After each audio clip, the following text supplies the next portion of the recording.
جب اللہ کریم نے حضرت جبرائیل کو بھیجا حضرت عیسیٰ علیہ السلام کی ولادت کے لیے، قرآن ہے حضرت مریم علیہ السلام کے پاس جب حضرت جبرائیل علیہ السلام حاضر ہوئے، قرآن کے لفظ ہیں، قرآن کے لفظ کہ حضرت جبرائیل حضرت مریم علیہ السلام کے پاس آ کر کہتا لے آہا بالا کے غلام زکیہ،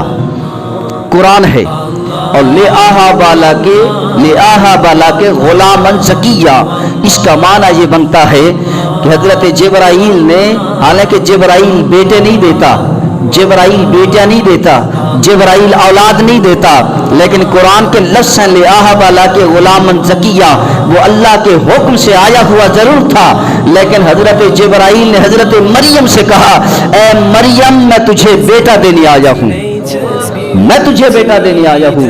حضرت مریم علیہ السلام نے کہا کہ میں تو بوڑھی ہو چکی ہوں، نہ ہی میرا خامند ہے۔ حضرت جبرائیل نے کہا مجھے اللہ کا حکم ہوا ہے، میں دم کرتا ہوں حضرت عیسیٰ پیدا ہوں گے۔ حضرت جبرائیل نے پھونک ماری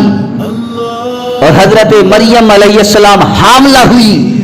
اور حضرت عیسیٰ علیہ السلام پیدا ہوئے۔ جبرائیل کی پھونک سے نبی پیدا ہو رہا ہے، جبرائیل کی پھونک سے، جبرائیل کے دم سے نبی پیدا ہو رہا ہے۔